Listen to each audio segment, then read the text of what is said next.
I'm James Hughes, bioethicist and resident techno-progressive. And I'm Nir Eisikovits, philosopher and resident Luddite. And you're listening to Prosthetic Gods, an optimist and a grump on tech, a podcast where we explore the social, ethical, and political impacts of emerging technologies.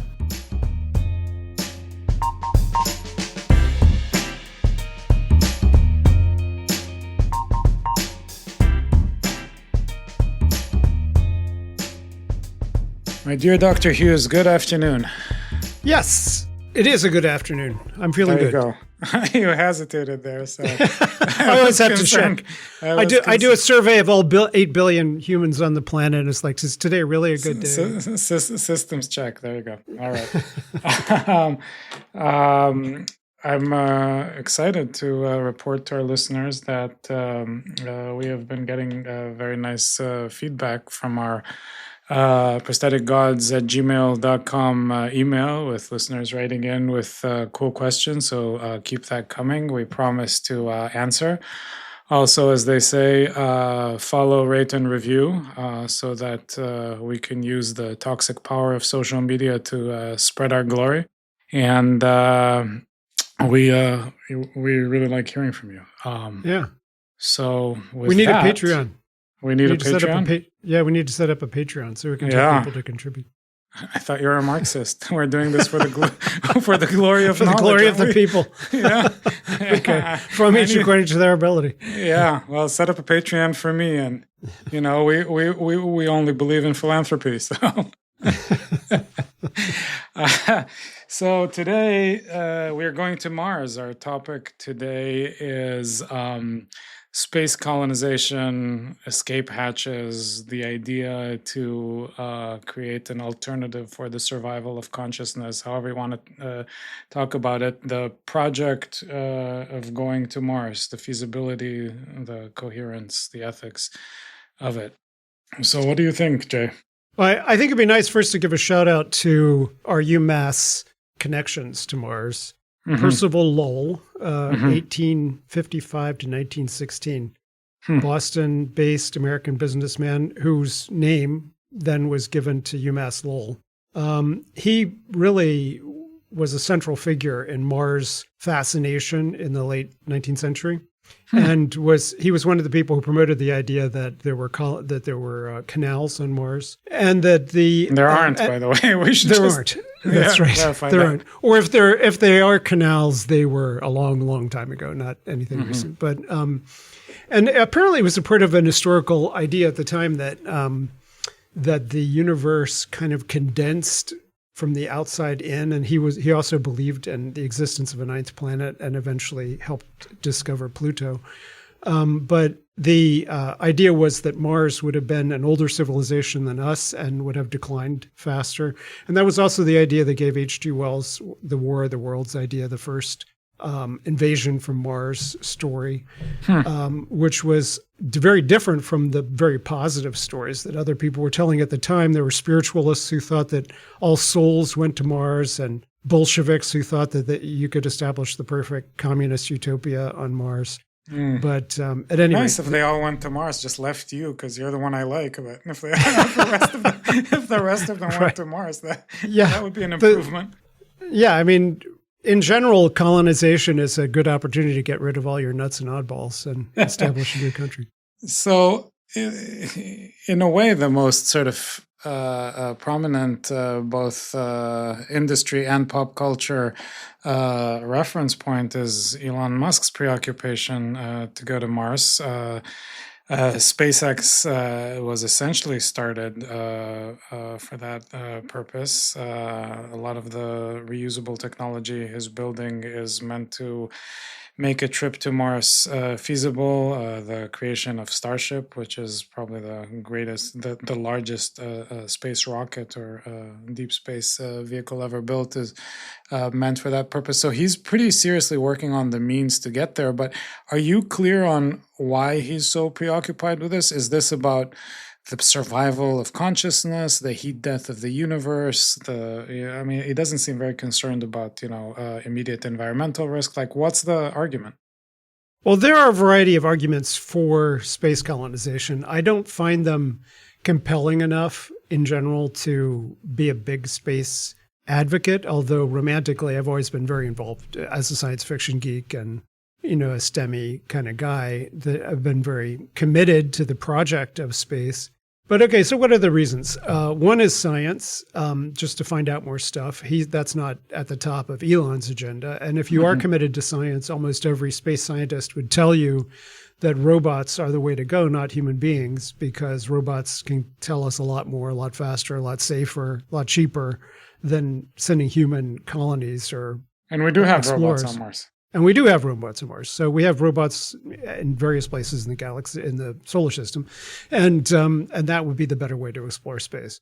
So we're not there yet in terms of a good science argument. Can I just stop you on that for a moment? Sure. There is an interesting concrete pushback to the robot point, which is even though we have the rover and the helicopter on Mars, apparently they've, over the 10 years or so that they've been there, they've covered a relatively small amount of ground. And apparently, based on the Apollo experiences on the moon, a human astronaut could cover more and more quickly and do the experiments, etc., more quickly and directly. So there probably is a human utility, regardless of inspiration, etc.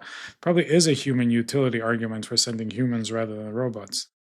You definitely hear that, and I'm sure that that's true, that a human would be able to do things that robots can't. But just in terms of the cost, I think sending robots now and the safety, sending better robots would be cheaper than trying to send human beings. The economic and industrial applications, again, people have been thinking about grabbing asteroids, for instance, and mining them. And you could get, 1 trillion times the amount of gold or platinum or whatever out of those asteroids than we currently, would crash the global economy for whatever mineral got mined. But those are, again, robotic. We don't need human beings to go and grab these asteroids. We could do it all with robots. And there's not that much that we know to mine on Mars. The things that we would be mining would basically be for our own colony and for return vehicle fuel, those kinds of mining expeditions on Mars. There's no big deposits of gold or anything that we know about. So the economic and ship making things on Mars and sending it back, totally stupid idea. I mean, if we want to do that, we could build factories in low Earth orbit and try to do that. And there are certainly some projects along those lines that are worthwhile. So I think the real arguments for Mars at this point are geopolitical, performance art, or the idea that human beings need big projects to work on and that it focuses the mind on something other than war, which is, again, geopolitical. And then civilization backup, which is what Elon talks about a lot, that we can't put all our eggs in the Earth basket, and that we need to have multiplanetary backups. And I take that somewhat seriously in the long run. I just don't take it seriously in the short run. Yeah, let's go through those. So let's start from the end, the civilizational backup. So the reason why we need the backup can be very long term, right? So that the sun will ultimately, explode in a billion years or whatever. Right. So that seems to be a bit in the distant future. But then there are the more concrete risks of environmental catastrophe or nuclear war. Do you have a sense that those are part of Elon's argument, at least, part of the backup argument, or is he not coherent enough on the reason? Well, I think you have to pause and think about the actual logistics of what it would take to have a colony that was self-sufficient. If the idea is that we have a nuclear war on Earth or get hit by an asteroid or whatever, and the colony on Mars has to survive on its own, the estimates for how many people it would take to survive at the most optimistic is about 100,000. And at the least optimistic, about 1 billion. If you think about every supply chain that is necessary to make a computer chip or a light bulb. Whenever I see a post-apocalyptic movie and it's 200 years in the future and they're still using light bulbs, it's like, where did those light bulbs come from? Even duct tape would run out over 200 years. So you need a lot of people on our current supply chain to make any of the stuff that you would need to have a functioning civilization on Mars. Now, if you start to imagine, as they all do, they all imagine that there's going to be rapid technological innovation. Maybe we'll have machines, nanobot printers where you pour in Mars regolith and it spits out silicon chips or something. If we get that kind of technology, a lot of things are on the table that weren't before. But even Elon is only trying to get 1 million people over the next couple decades to Mars. 1 million people might have a shot with sufficiently advanced technology of self-sufficiency. So I don't completely write off a multi-decade project to build self-sufficient civilization on Mars, but most people do. Most space scientists think that that's completely silly in this century. And then it's just a question of how optimistic you are about emerging technology. Yeah. And the other part of the sort of infrastructure is you would need to generate energy on Mars somehow for the people who are living there. And you could either do that with a very big and pretty clunky solar operation, I'm assuming. And gets about half as much sun as we do. Yeah, and it's more dusty, and so I think that becomes a problem pretty quickly. Or you'd have to figure out nuclear power, and I don't want to be on that spaceship that sends out the nuclear reactor to Mars. Well, the risks of nuclear, in the first place, nuclear is not that dangerous anymore. I mean, there are ways to do it safely. But, and also the risks on Mars would be entirely different from the risks in a biosphere on Earth. Yeah.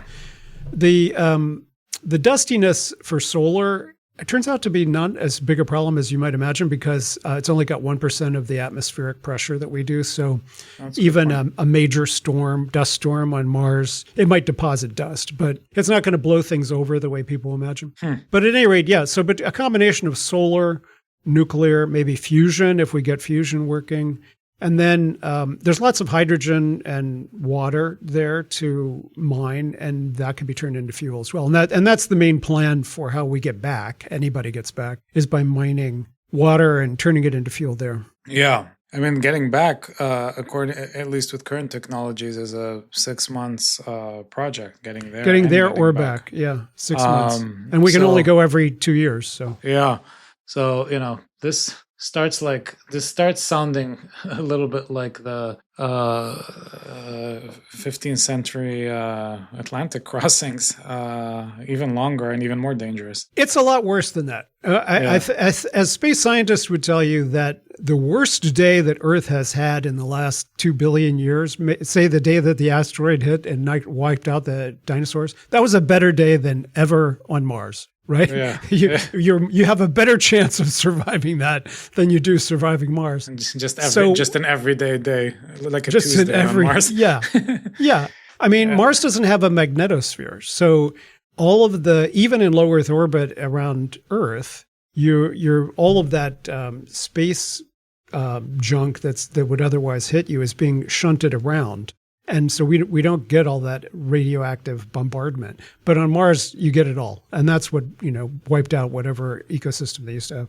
Yeah, yeah. I mean, as I listen to you describe the technical apparatus that would be a minimum requirement for living there, I'm going to make a point that my friend Dr. J. Hughes often makes in exasperation at listening at me, which is if you can figure all of this kind of stuff out, you can probably solve any kind of huge risks that would prompt you to need to go to Mars in the first place down here, no? Well, certainly the longer-term prospect of terraforming Mars, it's often been pointed out that what we really need to do is terraform Earth, since we've terraformed it. What does terraform mean? Terraform means to turn it Earth-like, right? To form it into Terra.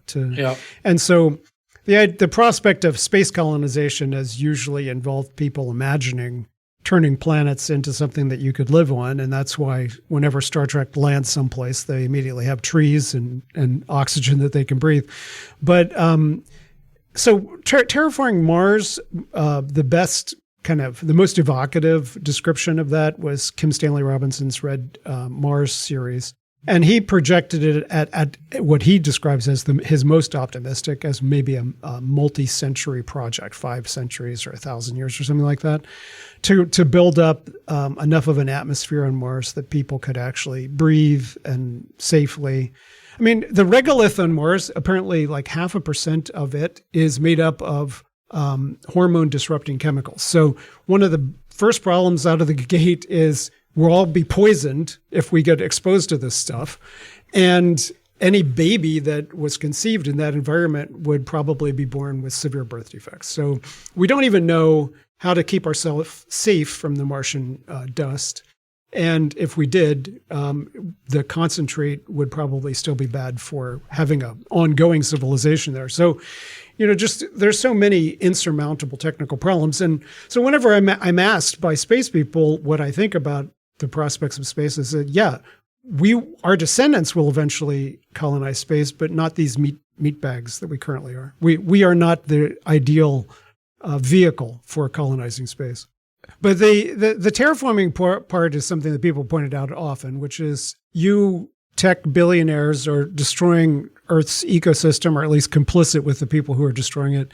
And now you want to go and terraform Mars. I mean, to be honest with Musk, he's not really talking about terraforming yet, but it's in many people's thoughts about going to Mars, his terraforming project. He's basically looking at a multi-decade project to just build a colony there. And the kinds of colonies that we could build there, probably would have to be underground because of the radiation problem. And there are some big rifts, Grand Canyon, deeper than the Grand Canyon in Mars, where if you started to build in those rifts, you could probably be protected from space radiation. And you might even be able to, at the bottom of those, build some rudimentary atmosphere that you wouldn't. So have to create the big dig on Mars in addition to everything else. Well, Mars already did the big dig. They're there. The Mars Valieros. I forget the names. So of you these just places. have to sort of insulate it and make it. Yeah, you have to land near it and then climb down into it. Yeah. The interesting thing though is the actual engineering of all of this is pretty surprisingly further along than the thinking through of why to do this, right? So SpaceX is a real and very innovative and interesting and successful company that is making tremendous strides in, for example, reusable space propulsion technology. And the Starship is there. And not only that, but Neuralink, Elon's brain-computer interface company, is also linked to this project in its mission of, increasing the chances that consciousness can, survive or be more robust. And so it's one of those really interesting examples where the engineering how really is much more persuasive than the philosophical why, right? The technical aspects of the project are far along, at least the stuff that's about to help us to leave Earth. Why do this? What's the argument for doing this? Seems juvenile. I have a science fiction recommendation, as you might suspect, for All Mankind on Apple TV, about to drop its 5th season. And season 4 was about the colonization of Mars. And it had the race be explicitly between an Elon Musk type character who wants to corporatize Mars, an American mission, a Russian mission, and a North Korean, surprising North Korean mission.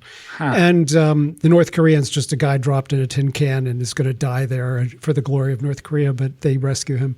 But the part I really like about For All Mankind, if you squint at it, it could look like an ad for an Elon Musk project.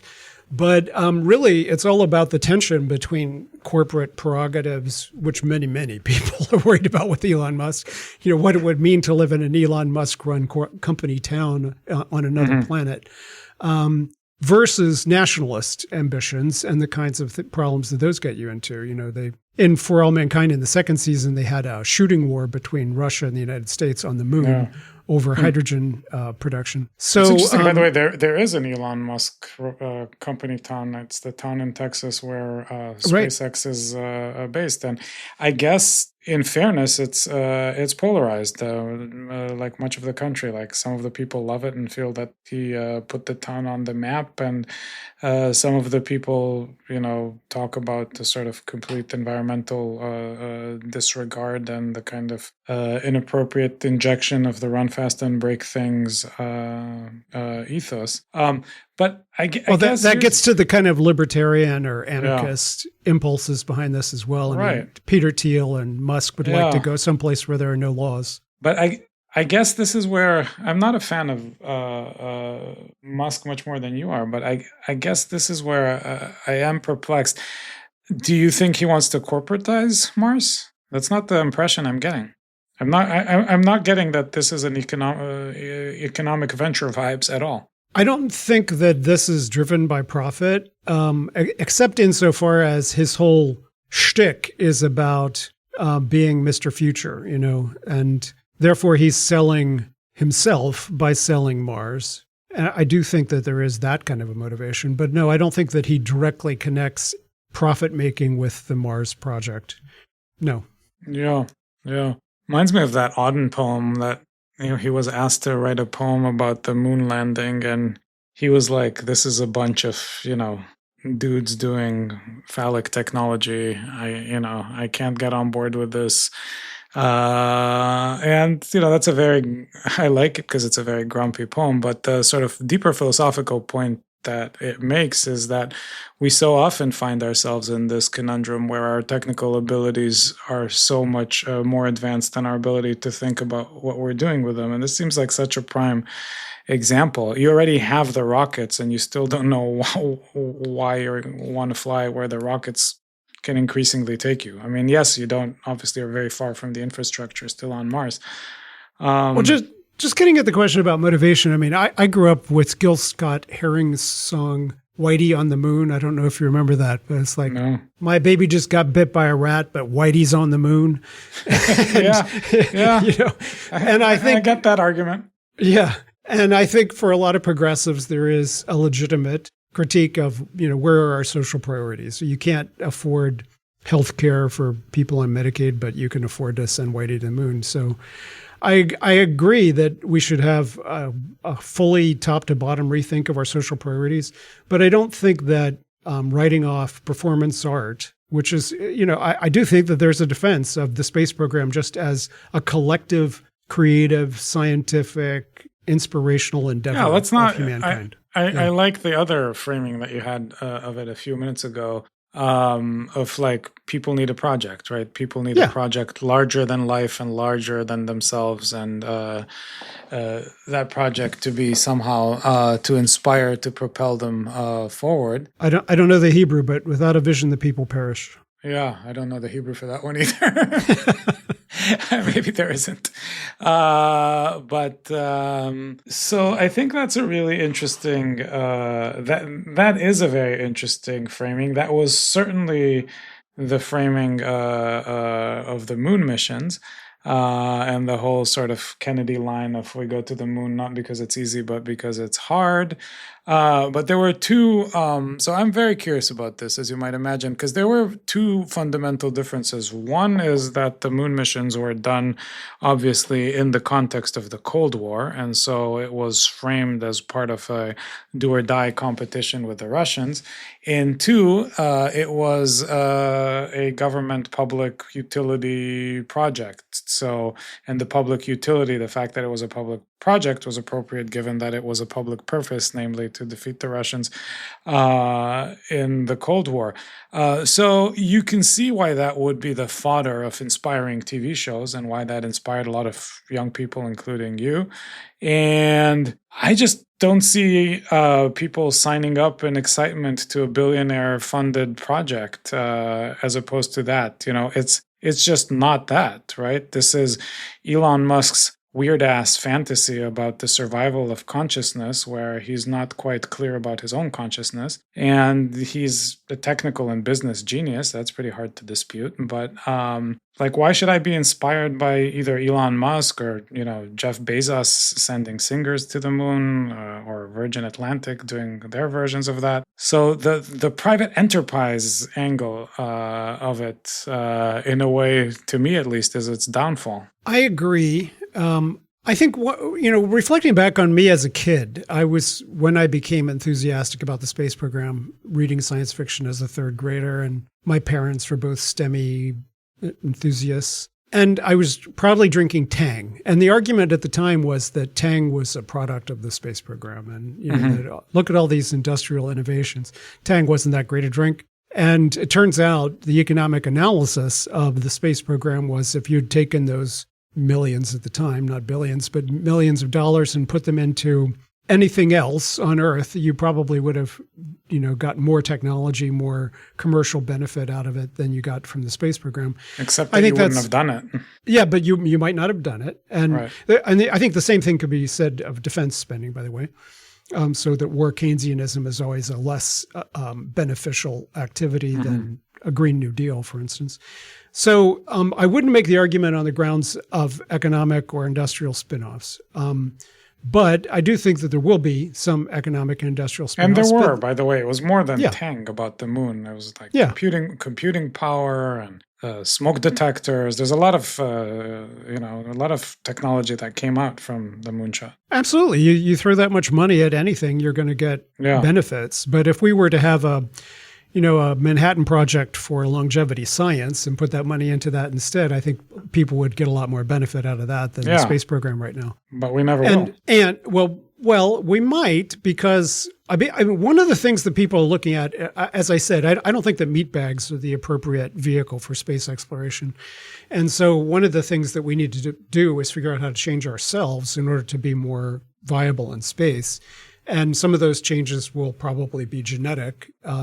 So I think there's all kinds of biomedical research that would contribute actually in the long run to space if we made ourselves more resilient. But and that would have benefits here and not just for the space program. But you only get talking about the Manhattan Project. My sense is, apropos your people need something to inspire them point, you only get people as ideologically and temperamentally different as Oppenheimer, Groves, and Stimson, or whoever of the other scientists and generals and politicians that you want to choose aboard the same ship with a kind of, in the name of defeating fascism, right? You get Stimson, the old Burkean gentleman, and Oppenheimer, the sort of Marxist-leaning lefty.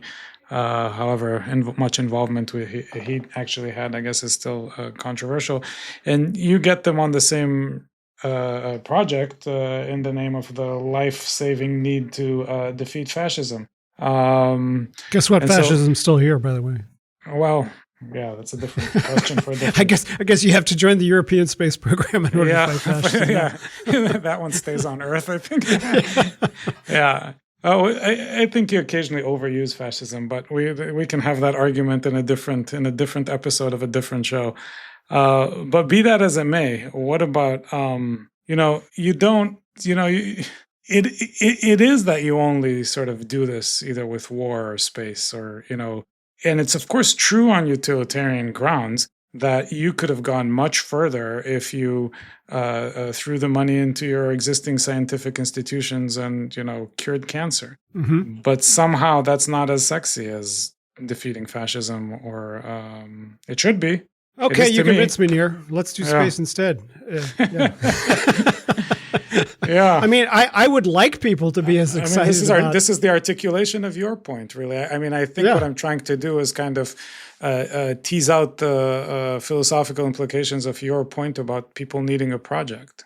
Yeah. Well, I think they do. And I think you're right. There is a political rationale to a Manhattan-style public focus. But on the other hand, the war on cancer, I mean, how many of these kinds of public initiatives as the U.S. launched, that have actually accomplished anything? The Genome Project was a tangible accomplishment. There are some others, but... Can I ask you something as a science fiction aficionado? Yeah. Is there any sort of marriage there in the selection of Mars? You were hinting at it in the beginning, between pop culture factors and that it's actually the only alternative, or is it actually just the only alternative? Well, it's interesting if you talk to the actual, there's a guy, Isaac Arthur, who does a weekly show for the Science Fiction Writers of America, and he has opined on this topic, and his opinion is that in the long run, Venus is actually a better terraforming bet than Mars, because Venus has closer to Earth gravity and some other features. But people don't think about Venus because it's closer to the sun and hotter and would take longer in some ways. But also, it doesn't have the kind of cultural cachet is kind of the question I'm asking, or is that not really a big factor? Well, I think both Venus and Mars have always played big in the human imagination. I mean, that's, men are from Mars and women are from Venus kind of thing. But Mars is clearly a big part of our cultural history. And a lot of the expectations around it have been shaped by that. The idea that there would be hostile aliens coming from Mars obviously has something to do with the fact that it's named after the god of war.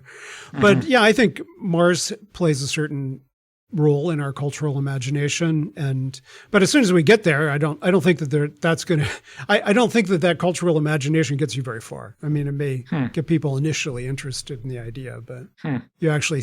I mean, the moon. I mean, the other thing to talk about here is that we have to colonize the moon before we colonize Mars, because the moon is the obvious transshipment point for anything. You know, the people have said just getting out of the Earth's atmosphere is half of your journey to anywhere. Once you get out of the Earth's atmosphere, you could get to the moon, Mars, all the other planets. So we need a base on the moon. And the moon is in some ways a similar challenge, but also a very different challenge than Mars, because it has the same kind of regolith challenges and low gravity environment. We don't know if our bones, I mean, we know that in low gravity environments, in the space station, for instance, people lose bone density and muscle mass, and that it's really, really hard to exercise enough to make that up. And the moon only has 1/6 of Earth gravity, and Mars only 40% of Earth gravity. So we know that in both of those environments, we're going to be doing a stress test on whether human beings could actually survive. Yeah, but of course the moon has lost some of its cachet since we've already been there. And the Chinese are thinking of landing. Yeah, the Chinese want to build a base there. And if you're talking about geopolitical contests, I think that's sufficient motivation for me. Yeah, it's interesting. You know, if I'm a political leader, which I'm not and have no desire ever to be, I'm thinking maybe that's not a competition I can win. I leapfrog that and just focus on the moon. Focus on Mars, right? Because I can always say we were here in the 60s. So, like we were. Been there, done that. Well, is there a way to leapfrog it as a sort of intermediate point, as you were saying, or is that a necessary midway station to any kind of Mars trip? Well, clearly Elon thinks you can go straight to Mars without going to the moon first. Yeah, but I think a lot of other people would think that a moon base would make a lot more sense. Yeah. And it's clearly a lot easier to get to. It's only 3 days as opposed to 6 months. So,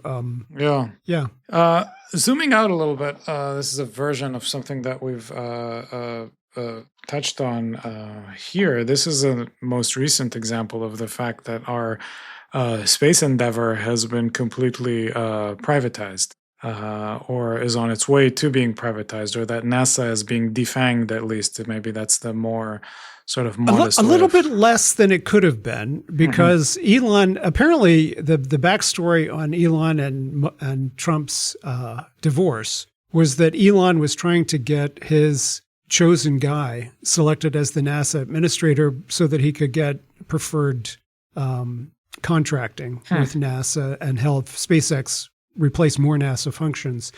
And the MAGA right, who don't like Elon, mobilized against that. And when they pulled his candidate, he got pissy about it and left. So it was sufficiently momentous for him. Was their favorite person competent, or was it just a competition between two cronies? Apparently he was a competent person, but an Elon pick. So both things can be true, strangely.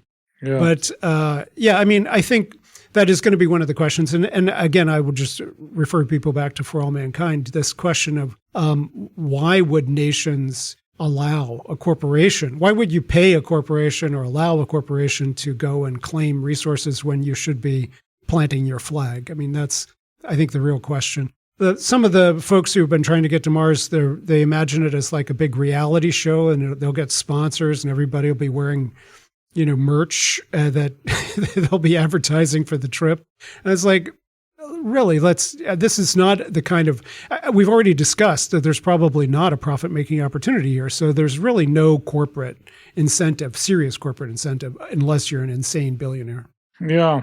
The other risk I'm seeing of the sort of privatizing of space endeavor and space races is just sort of hollowing out the motivation of young people to go into the most exciting parts of science. Just like it's less attractive on psychological grounds to join Prigozhin's private army rather than fight for God and country. I'm assuming analogously it would be less inspiring, or more divisive to become part of Elon Musk's Mars mission than to become part of the American Mars mission. And the synthesis between those, the symbiosis between those is not convincing to everyone. So you do run the risk of sort of equating between space culture and bro culture, and I'm not sure that's a smart move. It's an interesting question right now, whether there are more people who would rather strap an American flag on their chest to explore space than a SpaceX logo. I suspect there's probably about the same number of both, but personally, that's pretty bad news for the American flag people. Yeah, I mean, do you really think that patriotism or the desire to serve your country is going to get people to take risks for space? When the country is as polarized as, right. I mean, I'm not one of those people who think that patriotism is a four-letter word. When the public ethos falls apart, as it has in this country, when the very possibility of a public ethos is falling apart and becoming sort of blown up, then it's not. And you're right. Exactly the point you said, which it should be. It should be. We're doing armchair surveying here, but I have a strong gut feeling that you're right, which is as many people would want to strap on a SpaceX logo as a Stars and Stripes logo. That's pretty sad, as our great leader says. I agree. Problematic. I agree. And don't write off the European Space Program, by the way. They do have plans, but yeah, they can go to Denmark. Shoot down Putin's drones. that would be more utility than we've gotten out of the space program in a while. That is true. You know what? That is actually very true. Well, Dr. Hughes, this is one of those frightening areas of conversation that we agree on. It always leaves me very unsettled. Well, let me just make one more connection, which is that we talked last time about religion, and I wanted us to talk about eschatology, but you deftly shunted that away. But the eschatology point, I think is important here, because there is a kind of secular eschatology around space, and I confess that there used to be. Well, there used to be a lot more, Yeah. and there's a book called The Religion of Technology about the early, that partly discusses the early Yeah. space guys in the United Yeah. States and how religious they were and how they saw space as part of a religious mission. But I think the idea that humanity has a mission to go forth and be fruitful, multiply, and occupy this galaxy, that's deeply ingrained in the kind of science fiction milieu that I grew up in. That's a great point. It's really hard for me to give that up. I mean, yeah. By the way, even the basic Elon point, if you think about it, is consistent with that eschatology. Namely, the argument, it's not an argument, the axiom about the survival of consciousness is just that said differently, right? Like consciousness has to survive. Like why? Right. Yes. I mean, we could live for billions of years on this planet until the sun blows up. But so what is it about the space eschatology that's hard for you to give up? The idea that humanity, that it provides meaning to individual human lives to feel that you're part of a species story that will have some kind of future, right? The idea that we're all, this is why the pronatalism question, I think, is meaningful to me as well. It's like the idea that we're all just going to give up, stop having babies and die out as a race, not the eschatology I was expecting or wanting. And I would rather we go forth and multiply. Yeah, I guess I'll just stick with traditional eschatology with all of its religious wars. You're waiting for the Mashiach. There you go. There you go. So should we talk about the day's events a little bit? Do our famous news roundup?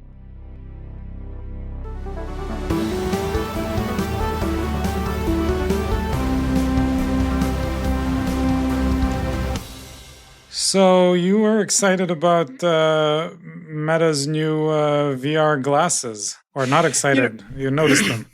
Yeah, I am excited. I haven't bought them or tried them yet, but when we did our paper a couple of years ago on augmented and virtual reality, our metaverse paper, I think we said pretty clearly in there that the points that we were making are as applicable to augmented reality as they are to virtual reality. And I think both Meta and Google and the other firms that are looking at building displays, glasses-based displays, are clearly moving in that direction of augmented reality. And I think that I've always felt that has more legs. And apparently this, the new Meta device has pretty good specs. So I'm looking forward to trying it.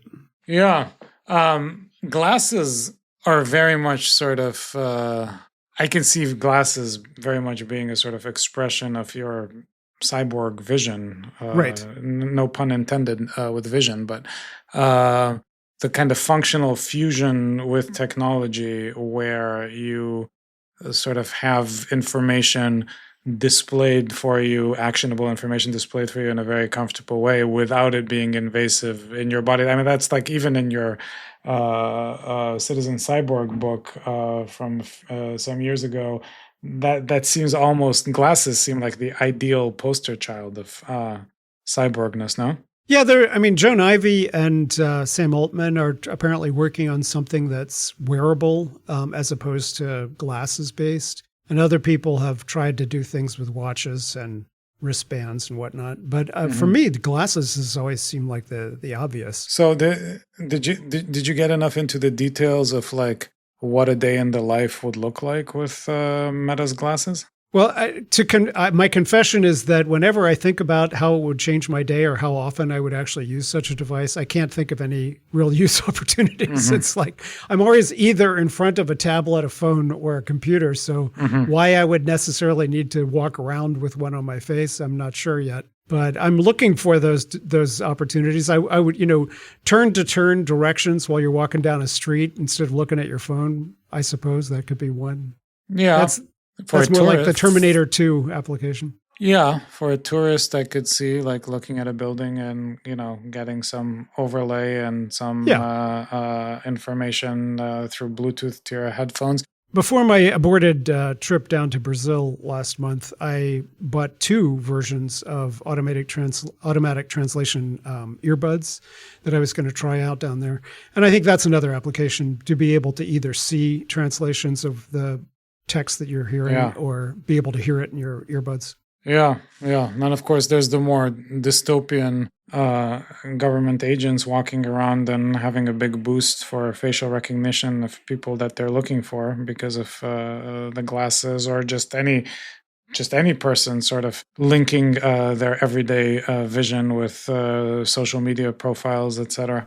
Well, I'm glad you brought that up, because facial recognition, which we're actually writing about for our book this week, facial recognition has always been one of my most desired applications of these things, because I'm terrible with names and faces. Yeah. And when Google Glass first came out 12, 13 years ago, that was something that they teased and then pulled back because people freaked out about facial recognition. And people have subsequently demonstrated with devices like Meta's Ray-Bans that you can do pretty quick facial recognition just walking around on your campus. And, you have all the Facebook of your campus plugged in, and it automatically does the facial recognition.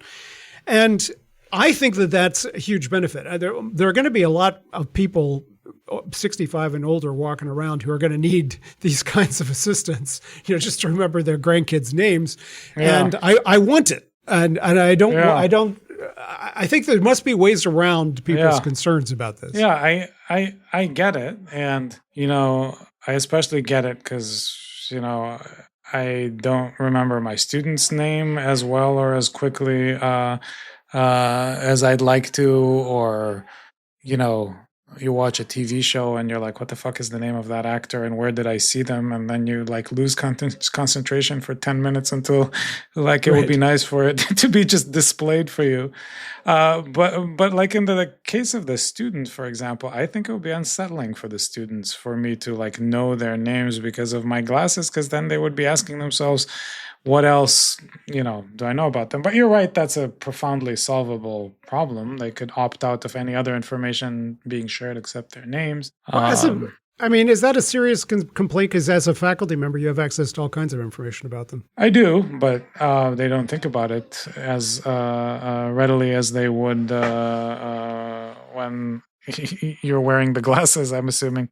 Yeah, and these would have access. I don't have access, nor would I ever want, God knows, access to their social media profiles. So, and that's a lot of what these glasses, I'm assuming, draw on or meant to draw on. It's meant to make that all into one sort of environment. Yeah, what it's drawing from, I think, clearly would be problematic. By the way, there's also news this week that I think it's Meta was going to start releasing interactions, your chats with its chatbot for Googling and training purposes. So the privacy of your conversations with chatbots is now seriously under threat. And I think Grok already did that as well, released 1 million interactions with Grok. Jeez. A lot of people are going to get pretty concerned about that. Yes. Especially the people using these things for psychological counseling. Can you imagine having your counseling session be released as a Googleable product? Yeah. And even OpenAI stuff, there's questions about the privacy of those conversations, although there, I'm not sure how much I trust it, but there you can go into sort of incognito mode. Right. Yeah, I think they're all aware of the problem and locking it down. I think Grok locked it down pretty quickly after they got called out on it. But so I'm not worried in the long term, but I think in the short term, this is one of the reasons why I haven't actually booted up besides my general revulsion at the idea of being counseled, why I haven't booted up an AI counselor yet. Yeah. Your dislike of counseling and your love of AI collide. That's right. Titans there. Yeah, on the one hand, but on the other hand. Yeah, syntax error. All right, Dr. Hughes. It's good to see you as always.